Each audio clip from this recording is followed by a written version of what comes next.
Evening all, and welcome back to Kerbalism. We ended the last episode on approach with our tourists to the asteroid, so let's pick up where we left off. See, where am I going to attach this port to? Where up there would make sense because it's out the way. Down there would, I think, up there. I think we'll put it up top. Up the top. There we go. Right. So, over you go, nice and gently.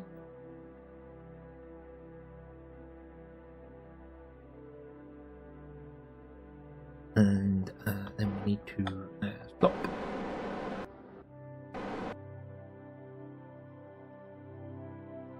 I'm going to retract that antenna. I don't want to smash it off, because we are about to run into the asteroid.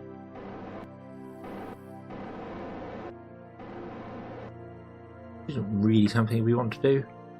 We'll end up scratching the paintwork and all sorts of stuff, and don't really think Jeb, at least Jeb, I don't really think Jeb wants to explain how he managed to scratch another space shuttle or spacecraft of any real description. Although I do kind of think they're probably used to it by now.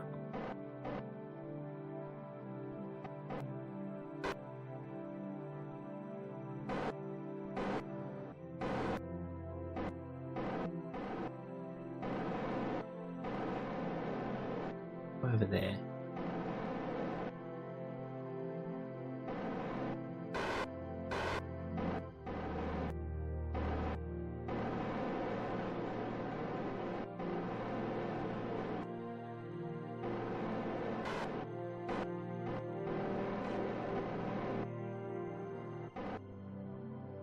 Okay, so Valnard, yep, you get. You need to. You don't have a screwdriver.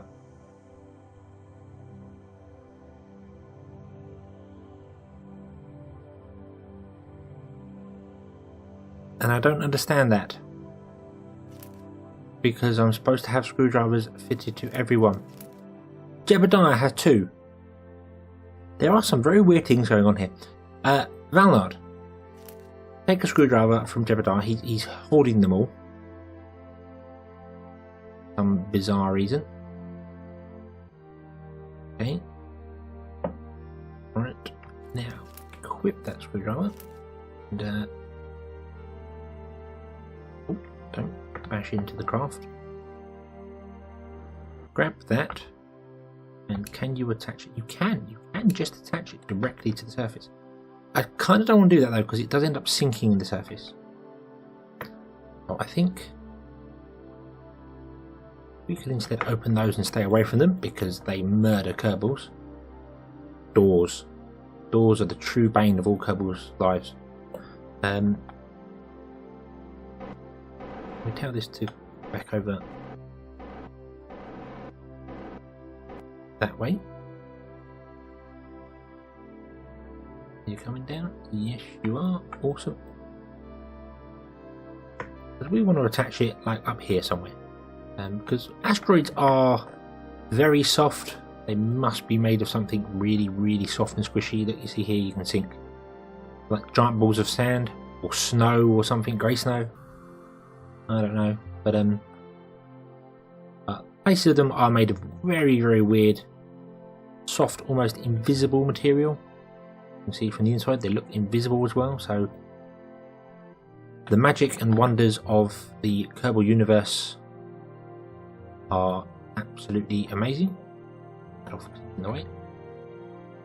Grab that and attack.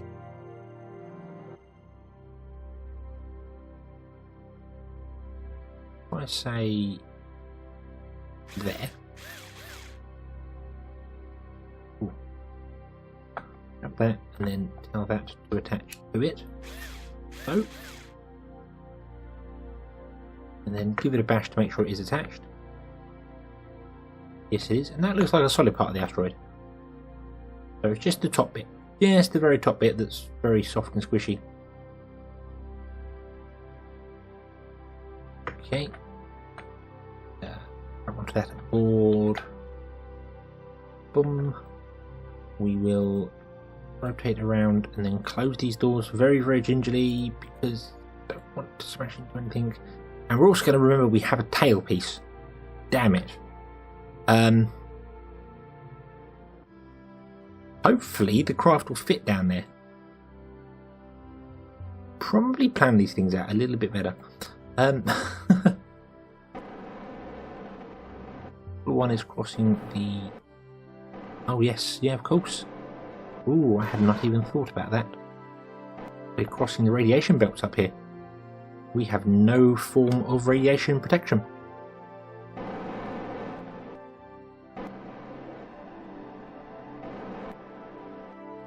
Okay. And we're attached. We are attached. Awesome.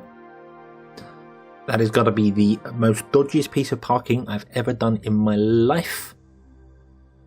But it kind of works. I think next time we'll bring a pole out with us so we can stick it off there. Yeah, we've still got loads of xenon up here as well. Oh no, we haven't.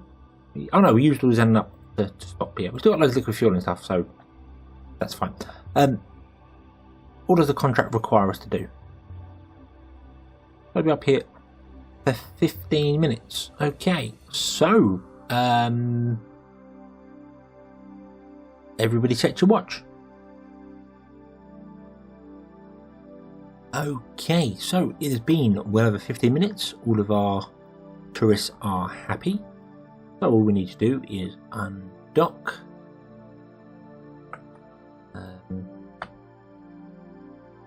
Push ourselves away.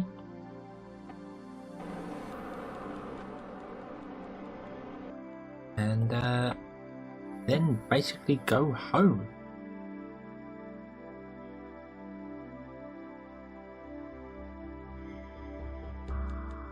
At least that's the idea. Where we're going to go home though, I mean we could aim for the launch site, we could aim for the desert airfield, we could aim for whatever we really wanted to. Move over here. How much have we got? We've got Civil engineer, come back. 210. Ooh. Not as much as I was expecting, but that doesn't matter. We only need to scrape the atmosphere, really.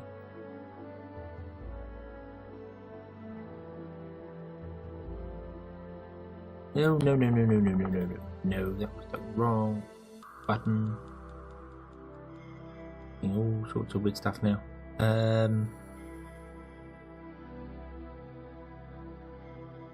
So if I want to land at the desert airstrip or something like that, I need to basically fire the engine now.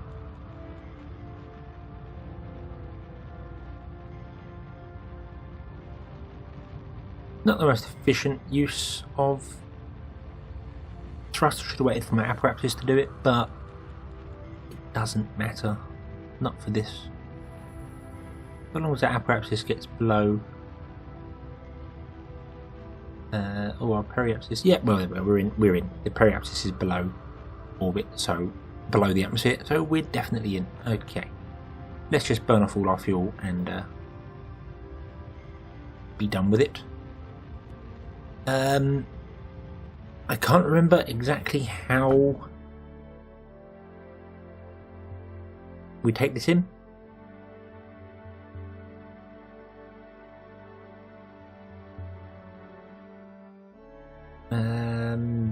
A just point prograde and flight in that way. Do I don't have any flaps to deploy? Do I do it without any? I think it flips over, doesn't it? If memory serves, I think it flips over. So you want to kind of just point prograde surface and target that, untarget that, so we have no target. And yeah, and then you just come in and it glides in very, very nicely. And nobody dies a fiery ball of death. That's the idea. So, let's jump around to actual re-entry. Okay, so we are now in the atmosphere. And I don't really know what else to do other than just basically watch it come down. I think that's going to be the best way of doing things. We are wiggling for some very strange reason. Or why?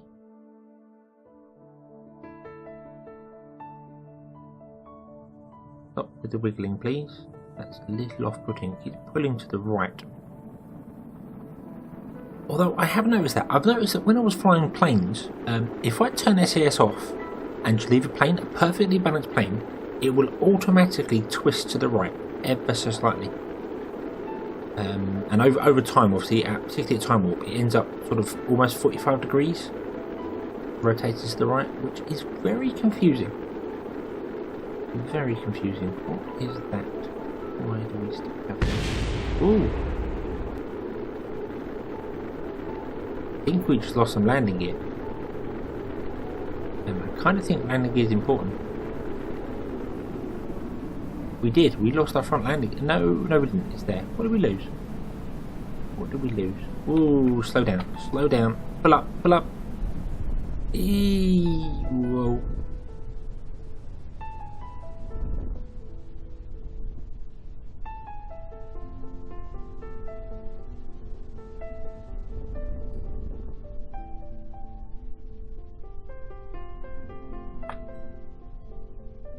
Come on, come on, come on, come on. Yes! Come out of the flat spin. Please come out of the flat spin.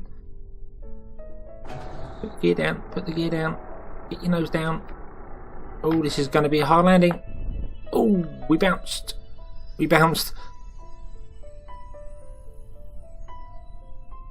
Okay, so that's a professional Jebediah landing, and I hope all my Kerbals are happy, healthy, and did not bash their heads on the ceilings during that landing. But we are down. I don't know where we are. We're a long way north of the desert airport, so we're not going to get there. But yeah, I'm so glad that landing gear did not go kaboom then. And I still don't know what we lost. What did we? RCS thruster block exploded. Okay. Okay, but we're down. That's what happens when you try and maneuver at time warp. You do all sorts of weird stuff. This is very unstable. I probably need to redesign this, maybe with the actual shuttle parts that you're supposed to, because these are not. These are plane parts, I believe. Although there's a docking port, so these are shuttle-ish parts. Just they're not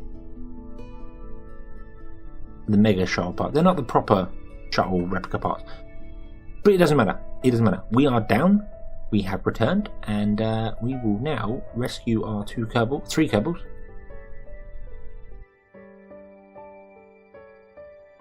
And we didn't get any science. We did get loads of funds. We are now on 3 million because we made 1.5 million from taking 3 Kerbals to an asteroid for 15 minutes and back again. You can also, with tourism, if memory serves, yeah, see, they just come back. They just come back at 2 million. 2 million. It's a serious money. Once you've got an asteroid in orbit, it's a moneymaker. But you can hold a space camp. You've got to take 13 tourists up, and about half of them join your space program. So that's pretty cool. That's pretty useful. That's interesting. We then have the grand tour of places, which is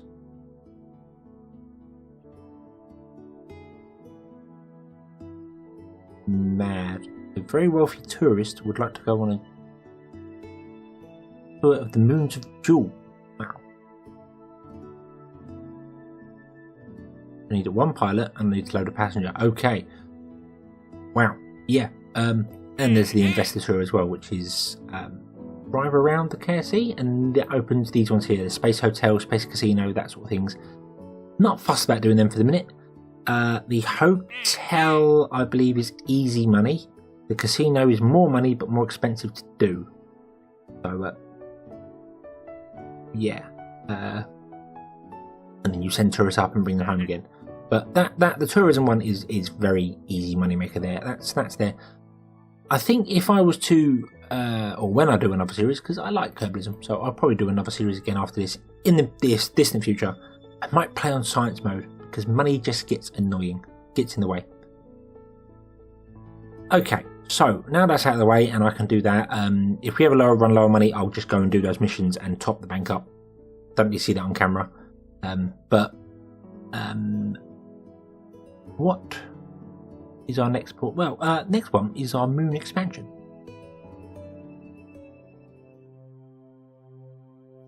And this should be a very interesting thing here. Can't do that, can't do that, can't do that. We need to dock with the moon station. I don't think this is going to work. But we can finalise this. The bomb. And it did work. Okay, so I can expand them and get, oh, that is awesome. That is absolutely awesome. I like that. And we have 2 habitats. We can enable both of them and they should spin opposite directions.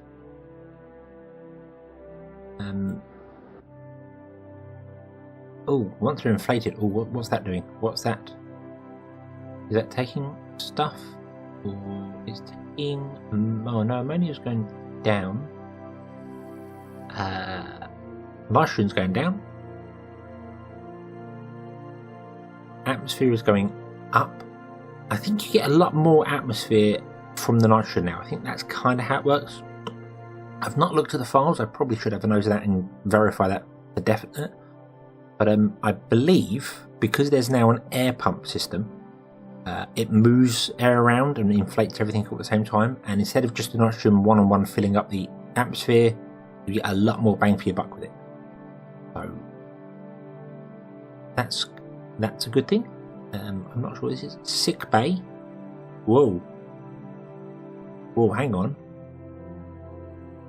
Sick bay RBU, air pump. Oh, okay. So the sick bay thing that's not implied is actually showing up on the alternate resource panel. I don't believe that's actually ready to work yet. So yeah, this is Kerbalism 2.0. I updated to the latest version.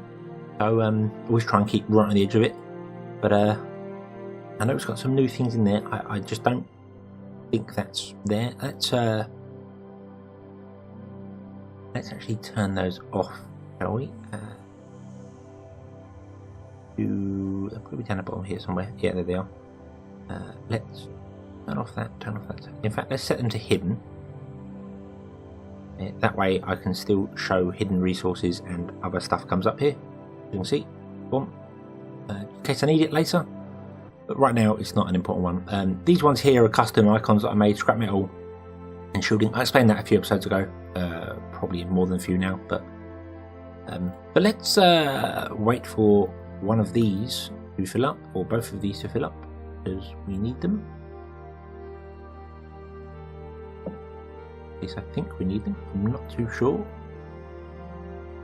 Do we have any more nitrogen up here? I don't know.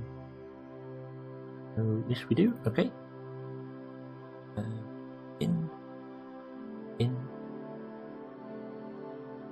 Might as well fill them up with nitrogen whilst we're at it. In. Oh, right, out. And that'll fill those up. Okay, right. So let's. Yep, you are full. And there we go. One is now inflating, and the other one is inflating. Awesome sauce.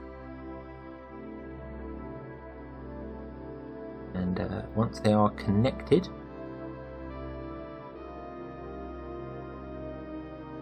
which I suppose will be at 100%, that would kind of make sense.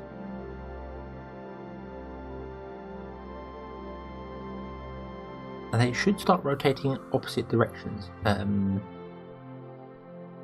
because they're nose to tail, I believe. There we go. Yeah, there we go. Look at that. We've got 2 rotating opposite way, and we've got a little bit of a habitat going on. We'll build the habitat over here, even if the food is on the other side of the ship, There's a big structural part here that can just be a giant corridor, and that attaches all to the only weird place is this one up here that doesn't actually have any access other than external access, but that's probably for the fuel depot anyway. And obviously that recycler is magic and transfers stuff into here. So yeah, but yeah, okay, so we are good for rocket parts. We're very good for rocket parts. I think we've got loads of them. Rocket parts, we've got 9,000, nearly 10,000 rocket parts. We have no metal, we have no ore, we have loads of scrap metal, but we can't really smelt it because we don't have that much liquid fuel oxidizer. Although I'm going to start the smelter. And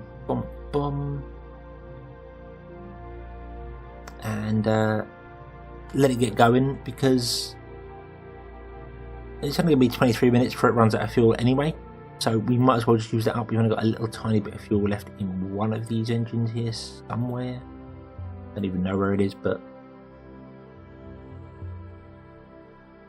yeah. So yeah, okay, we have extended that out there. Hopefully my kernels will not be as stressed. Can I figure this out anyway? Habitat. CO2 is nothing, humidity is 60%, pressure is good, shielding is done, live space is ideal. Awesome.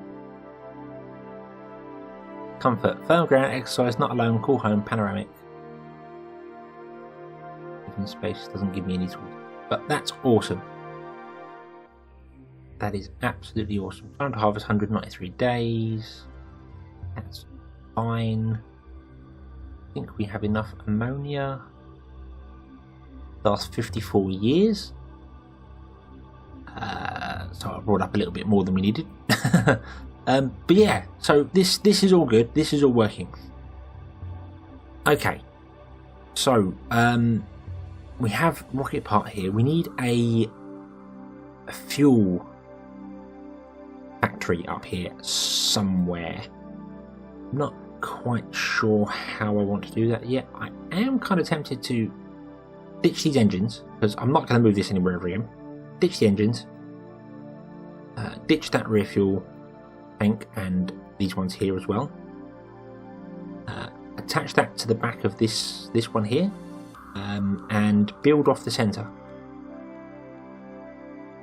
I think with like a, although the fuel plant should come off the end there. I'll figure it out. I'll figure it out. We've got time. We've got 171 days for our doing a thing. I don't know how long it's going to take to build the craft, but we also need to start refueling stuff. So we have time, but I need to plan a refueler down here, get it built, and then also get water. We need a water ship, because yeah, our current refinery just isn't doing the job. And I think the record for the biggest thing I've launched goes again today. This is 1,650 something tons, 275 parts. I actually had to upgrade the VAB to launch it, and it's basically all to take under that little fairing a large, very large orange fuel tank, not the standard one, the procedural one, but take it to the moon so we can actually put some more fuel on our station. So when we build the things on there, we can actually fuel them to get them down to the moon to make more fuel. So we need fuel in order to make fuel.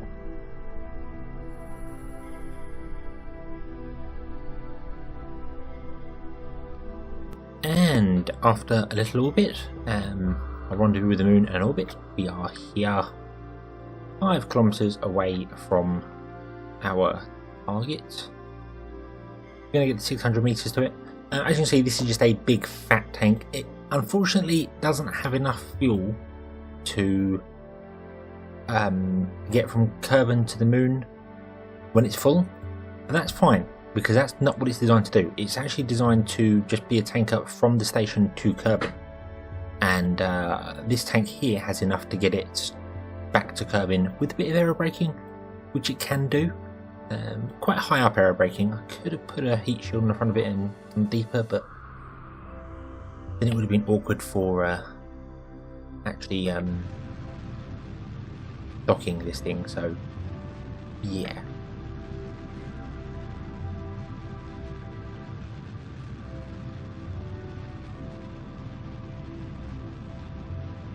It's going to be quite awkward anyway, because it's very unwieldy, very fat, as you can see here.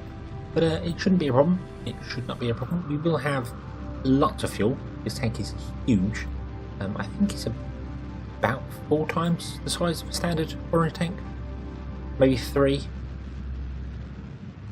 I did figure out the original plan with 4 orange tanks, and then thought, well, dividing it up into 4 is dead easy.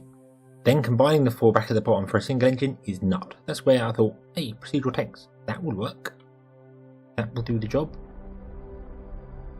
And it sure did. It sure did. Right, so, I need to dock with that. You've seen me dock about 100 times so far, so I'm not going to bore you with the details for that, but we shall dock with that, and then I will show you the plans for what I'm going to kind of do to this station. I'm going to expand it a little bit with a few other things, and I also have 2 landers in mind for going down onto the moon. But I don't know if we would get to build them. I'm not sure how long they're going to take to build, or if we even have the capability to do that.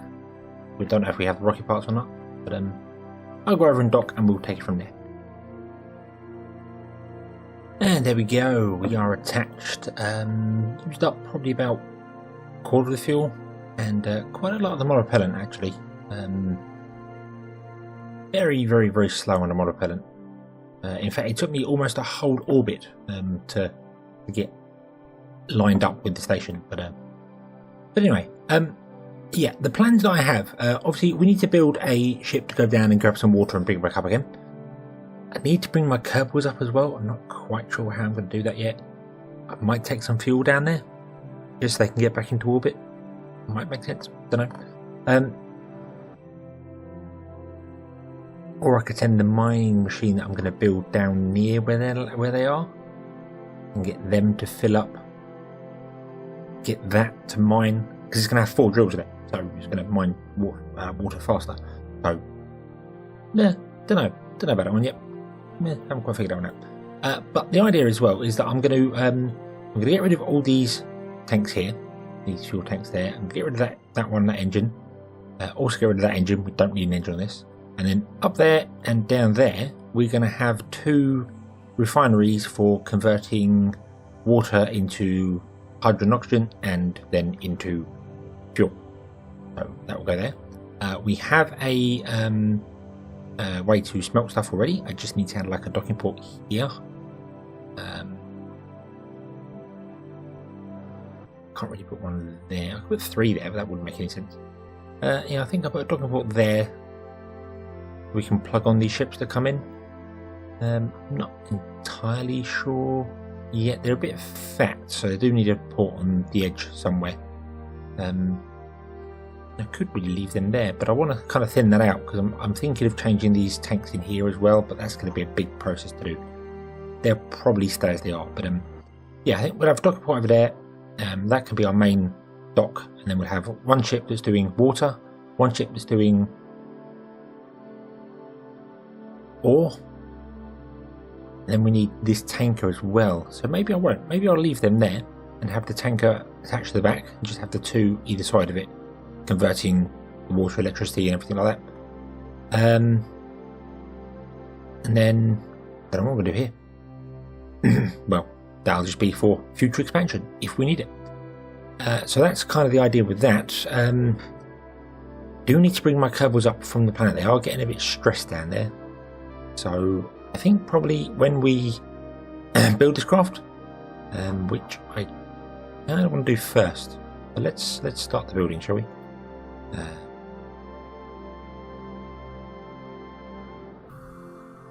It is going to be moon.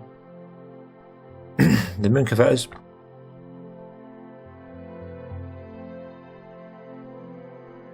Oh, excuse me, lose my voice there. The moon converters are going to be the 2 that are on the back. Moon expansion we did.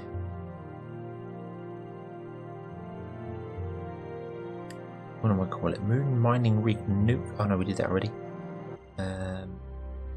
Moon tanker. Oh, I remembered to have a tanker on the other moon station, which we still haven't recycled yet. Must do that. Must do that. Moon watercraft. That's the one that's going to grab the water, and then there was a moon orecraft, which is going to grab the ore. So first one's first. We want to do the watercraft because we need fuel. So let's load that, and we need 23,000 rocket parts, which we don't have. We don't have.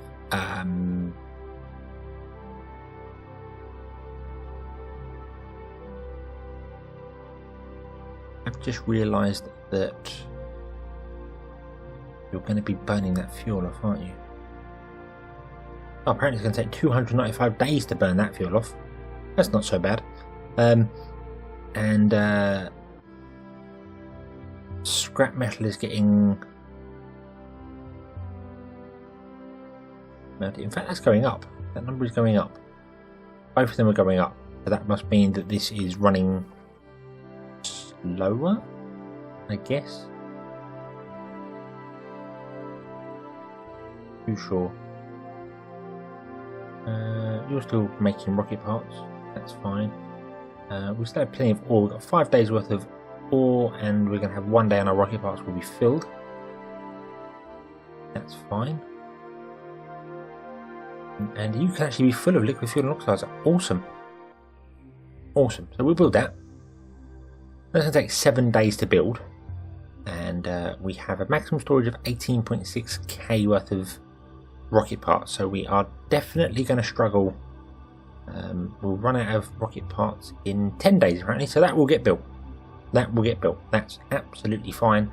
I am going to stop the smeltery. What is going on there? Ooh. Close that window. Ooh. What is going on there? Why do you keep disappearing? Oh, there we go. Right. Okay. And then we're not using any fuel, and we've burnt up all our scrap metal. So all is good. All is good. Yeah. So I'm pretty happy with all that. So that's going to be it for this episode. So thank you very much for watching. I hope you enjoyed it. Hope to see you again next time, where we'll carry on expanding this and getting ready to go to Duna.